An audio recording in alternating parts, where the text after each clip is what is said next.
Hello friends, नमस्कार।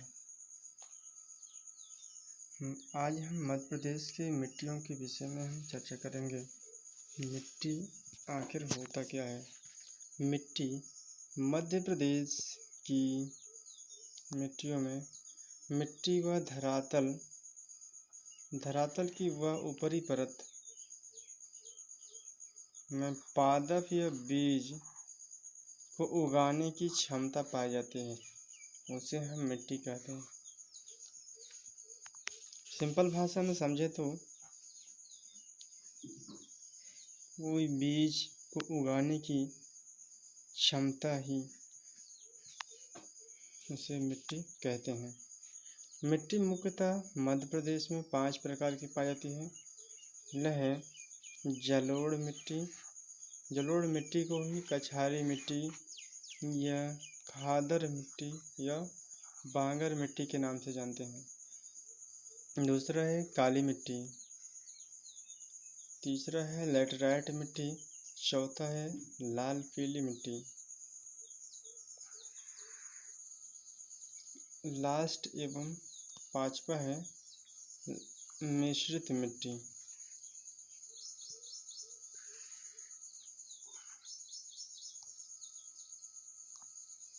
जलोढ़ मिट्टियों के विषय में चर्चा करेंगे। जलोढ़ मिट्टी को काफ मिट्टी भी कहते हैं। यह भारत की उपजाऊ मिट्टी है। भारत में सर्वाधिक क्षेत्रफल पाए जाने वाली ये मिट्टियाँ है, जो कि हमारे मध्य प्रदेश में सर्वाधिक मिट्टी काली मिट्टियाँ पाई जाती हैं। मुख्यतः यह मध्य प्रदेश की उपजाऊ मिट्टी कहाँ पर मिलती है? जैसे हो गया भिंड, हो गया इधर मुरैना है, मुरैना के बाद ग्वालियर है, ग्वालियर के बाद दतिया आ जाता है, दतिया के बाद शिवपुरी आ जाता है। भिंड, मुरैना, ग्वालियर, दतिया, शिवपुरी, इन क्षेत्रों में जलोढ़ मिट्टियाँ मुख्यतः पाई जाती हैं। अब इनका क्षेत्र विस्तार देख लेते हैं कि इनका क्षेत्र कितना फैला हुआ है। ये मध्य प्रदेश के 33 लाख एकड़ भूमि पर फैला है। प्रतिशत में देखें तो 7.57% भूमि पर इन्होंने फैला हुआ है। जलोढ़ मिट्टी को इसे हम एल्यूवियल मिट्टी या दोमट मिट्टी भी कहते हैं। इस मिट्टी में उर्वरता की क्षमता अधिक मात्रा में पाई जाती है। इसका पीएच मान कितना है? 7 है। पीएच मान 7 है। इसे उदासीन प्राकृतिक मिट्टी या सबसे ज़्यादा उगाई जाने वाली मिट्टी गन्ना है। इस मिट्टी में मुख्यतः सबसे ज़्यादा गन्ना उगाई जाती है। इसे खादर या नवीन जलोढ़ मिट्टी भी कहते हैं। बांगर मिट्टी को पुरानी या जलोढ़ मिट्टी के नाम से भी जानते हैं। इसका निर्माण, जलोढ़ मिट्टी का निर्माण यह बुंदेलखंड के नीस के ऋतु क्षरण तथा चंबल नदी द्वारा निक्षेपित पदार्थों में से बना है। यहाँ पर मुख्यतः नाइट्रोजन की कमी पाई जाती है, जैव तथा फास्फोरस की कमी पाई जाती है। इस मिट्टी में कछारी मिट्टी पाई जाती है। शिवपुर क्षेत्र में मुरैना हो गया, मुरैना के बाद भिंड है। भिंड जो कि चंबल नदी द्वारा अपरदित मिट्टी मानी जाती है। फसल गेहूँ के बाद मक्का आ जाता है, मक्का के बाद बाजरा, बाजरा के बाद सरसों। ये 7.57% है। दूसरा मिट्टी है काली मिट्टी। काली मिट्टी इसे लावा मिट्टी भी कहते हैं। अंतर्राष्ट्रीय स्तर पर चेरनोजिम के नाम से जानते हैं। और काली मिट्टी को एक और नाम से जानते हैं रेगुर मिट्टी। इसे ही सर्वाधिक जल धारण क्षमता वाली पाई जाने वाली मिट्टी कहते हैं। यह मध्य प्रदेश में गेहूं का अन्न भंडार कहते हैं। इसे ही कपासी मिट्टी या फिर स्वतः जुताई वाली मिट्टी भारी कनहर के नाम से जाना जाता है। तो एक बार और रिवीजन कर लेते हैं। ये काली मिट्टी को लावा मिट्टी, अंतर्राष्ट्रीय स्तर पर चेरनोजियम मिट्टी, रेगुर मिट्टी या फिर मध्य प्रदेश में गेहूं का अन्न भंडार कहते हैं। कपासी मिट्टी या स्वतः जुताई वाली मिट्टी भारी कनहर के नाम से जाना जाता है। यह मिट्टी मध्य प्रदेश के मालवा पठार के दक्कन ट्रैप यानी बेसाल्ट क्रम की चट्टानों से निर्मित मिट्टी है। इसी अगला कड़ी में हम काली मिट्टी की कुछ और विशिष्टताओं के विषय में चर्चा करेंगे कि काली मिट्टी मुख्य रूप से ये 47.6% भूमि पर पाई जाती है। ये मालवा पठार, सतपुड़ा के कुछ भाग तथा नर्मदा घाटी में मिलती हैं।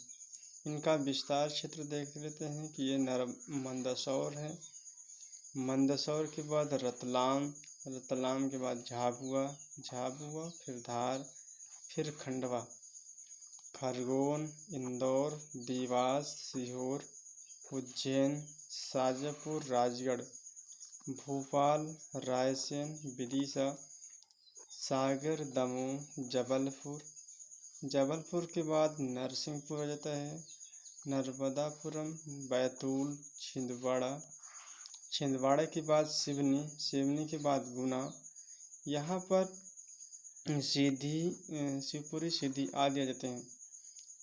काली मिट्टी की प्रधानता यह है कि यहाँ अधिकतर लोहे की प्रधानता पाई जाती है।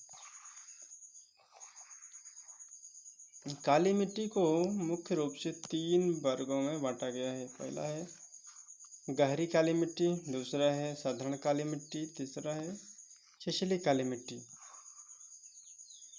गहरी काली मिट्टी के अंतर्गत पाई जाती है नर्मदा घाटी एवं मालवा के दक्षिणी पश्चिमी पठार के अंतर्गत ये पाई जाती है। साधारण काली मिट्टी जो कि यह सर्वाधिक भूभाग पर पाई जाती है मालवा पठार के अंतर्गत, क्योंकि ये साधारण काली मिट्टी हमारे मध्य प्रदेश की लगभग अधिकांश क्षेत्र में पाई जाती है। छिछली काली मिट्टी कि यह बैतूल हो गया, छिंदवाड़ा है, छिंदवाड़ा के बाद सिवनी आ जाता है। इन क्षेत्रों में छिछली काली मिट्टी पाई जाती है। लाल पीली मिट्टी या बघेलखंड के पठारी भाग है। यहाँ पर लौह पदार्थ के ऑक्सीकरण के कारण लाल मिट्टी दिखाई देती है। फेरिक ऑक्साइड के कारण यह पीली मिट्टी दिखाई देती है।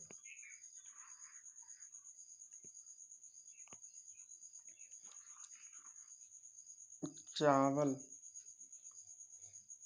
18.30% भूभाग पर पाई जाती है। बुंदेलखंड की कुछ भाग बघेलखंड में, विशेषकर जैसे मंडला हो गया, मंडला के बाद बालाघाट, सीधी, शहडोल, इन क्षेत्रों में धान चावल की कृषि अधिकतर होती है।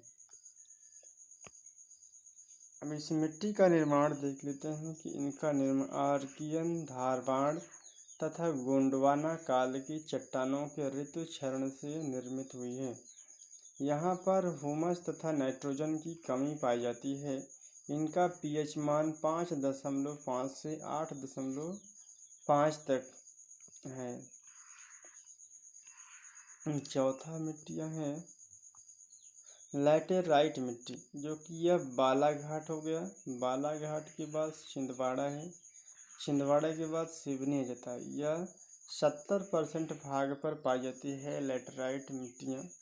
यह बागवानी कृषि के लिए अति उत्तम मिट्टी मानी जाती है। यह कम उपजाऊ मिट्टी है जो कि मध्य प्रदेश में केवल 4% भाग पर ही फैला हुआ है। सर्वाधिक यह बालाघाट में पाई जाती है।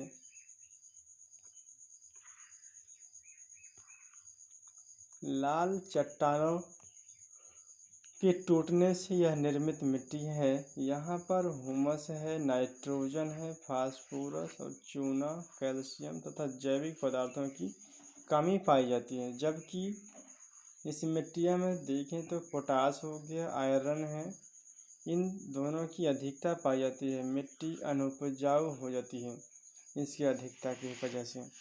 इसे भाटा भी कहते हैं। इसमें ज्वार हो गया, बाजरा है, कोदो, जैसे मोती नहीं है, ये मोटी है।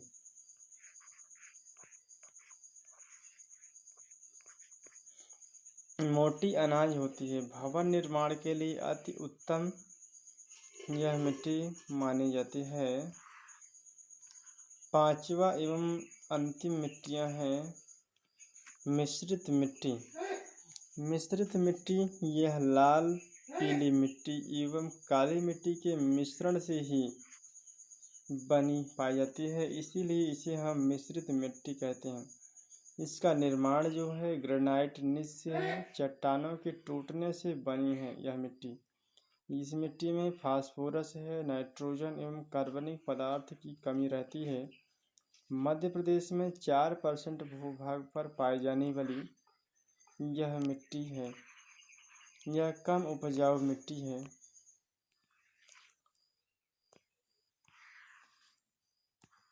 इस मिट्टी में मोटे अनाज अधिकतर बोए जाते हैं। ये मिट्टी कम क्षेत्रफल पर में पाई जाती है। यह मुख्यतः बुंदेलखंड क्षेत्र में पाई जाती है। मृदा अपरदन। मृदा अपरदन या चंबल नदी द्वारा अवनालिका अपरदन, जिसे हम गली अपरदन के नाम से भी जानते हैं। मृदा अपरदन की सतह से मृदा के महीन कणों का कट कर बहना ही मृदा अपरदन कहलाता है। मृदा अपरदन किचन मृदा अपरदन ये किचन नहीं है, किसान है।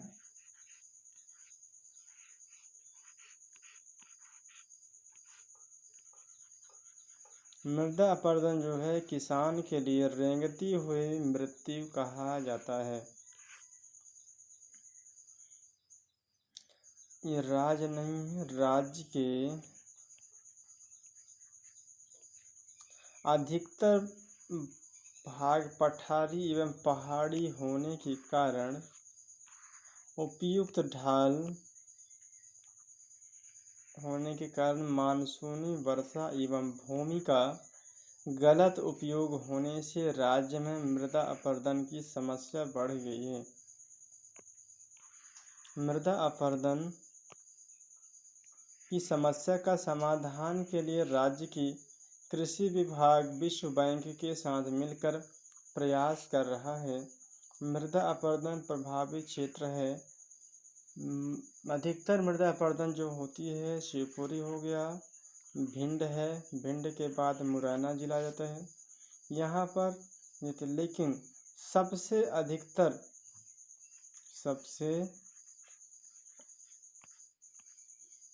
ज़्यादा अपरदन जो किया है मुरैना डिस्ट्रिक्ट है।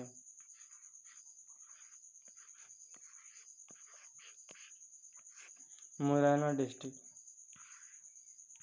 मृदा अपरदन रोकने की उपाय क्या है?